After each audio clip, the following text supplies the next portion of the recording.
اب اس پس منظر میں سوچئے ہم کہاں کھڑے ہیں، ہم کس شے کی گواہی دنیا کے سامنے دے رہے ہیں؟ ہمارے تو انفرادی معاملات بھی بہت پست ہیں، ہمارے تو معاملات آپس کے غلط ہیں، ہم تو جھوٹ اور دھوکہ اور فریب اور ملاوٹ اور خیانت اور غبن، اس میں تو ہم بہت ہائی مارکس جو ہیں سیکیور کر رہے ہیں۔ جارج برنارڈ شاہ نے کہا، میں جب قرآن پڑھتا ہوں تو محسوس کرتا ہوں کہ اس سے بہتر کتاب ممکن نہیں، اور جب مسلمانوں کو دیکھتا ہوں تو محسوس کرتا ہوں کہ ان سے زیادہ ذلیل قوم کوئی نہیں۔ یہ گواہی ہم دے رہے ہیں، یہ محمد کے ماننے والے یہ ہیں، یہ ہے امتی محمد کے،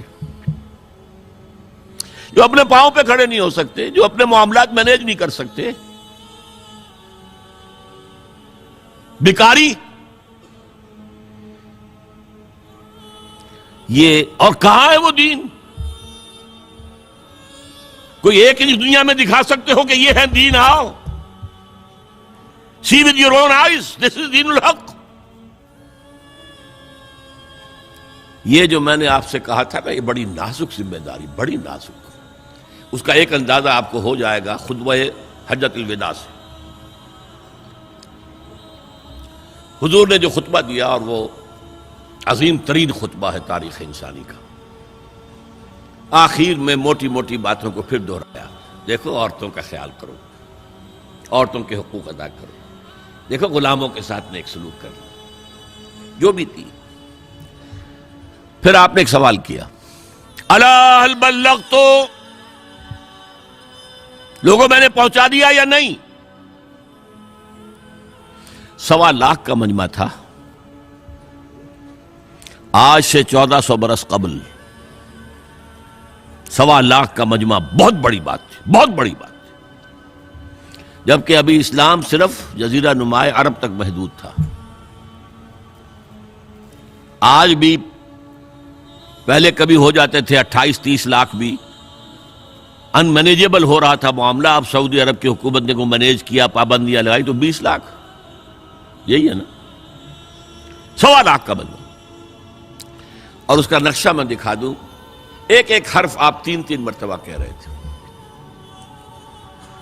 داہنی طرف رخ کر کے کہا، وہ سنا، پھر مکبر کھڑے ہوئے ہیں، اس نے سنا اور آگے پہنچایا، اس نے سنایا آگے پہنچایا۔ لاؤڈ سپیکر تو تھا نہیں، کوئی پبلک ایڈریس سسٹم تو نہیں تھا۔ پھر آپ نے سامنے رخ کر کے وہی بات فرمائی، پھر یہاں سامنے کھڑے ہوئے لوگوں نے پہنچایا، پھر بائیں طرف رخ کیا۔ اسی لیے ہر جملے کو، ہر بات کو آپ نے 3 دفعہ کہا، الا هل بلغت، میں نے پہنچا دیا یا نہیں؟ اور عام عادت صحابہ کی یہ تھی کہ اول تو حضور کے سوال پر خاموش رہتے تھے کہ واللہ ورسولہ عالم، یا اگر جواب دیتے تھے تو فرط ادب سے بہت مختصر جواب۔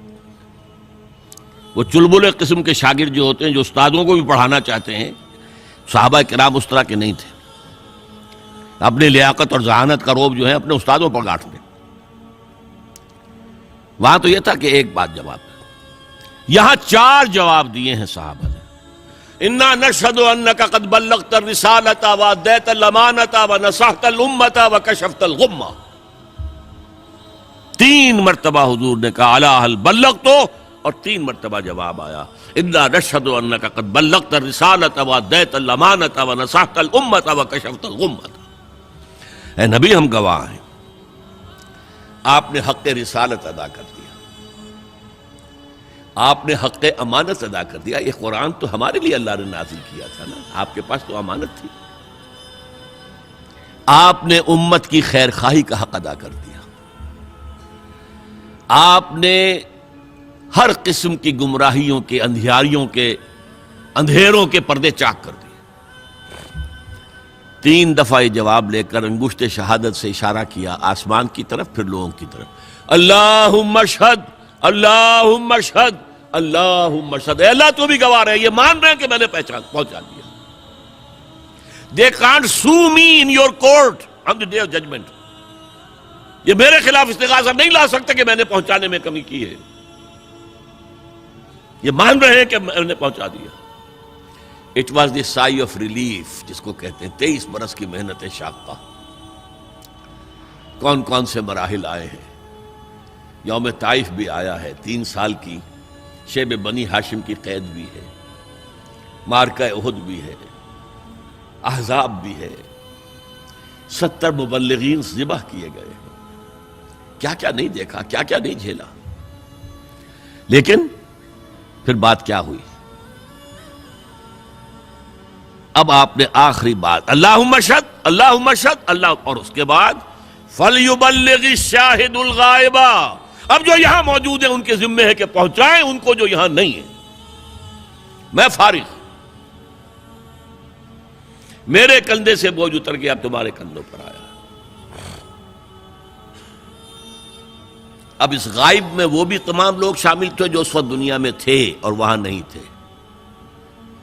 شاہد اور غائب کا لفظ آ گیا جہاں سے میں نے بات شروع کی تھی. شاہد اور غائب، شاہد موجود، فَلْيُبَلِّغِ الشَّاهِدُ الْغَائِبَ، اور غائب میں وہ بھی ہے جو قیامت تک آئیں گے. یہ ہے اس امت کا فرض منصبی، اور اگر آپ سمجھیں یہ ہے اس امت کا فریضہ رسالت.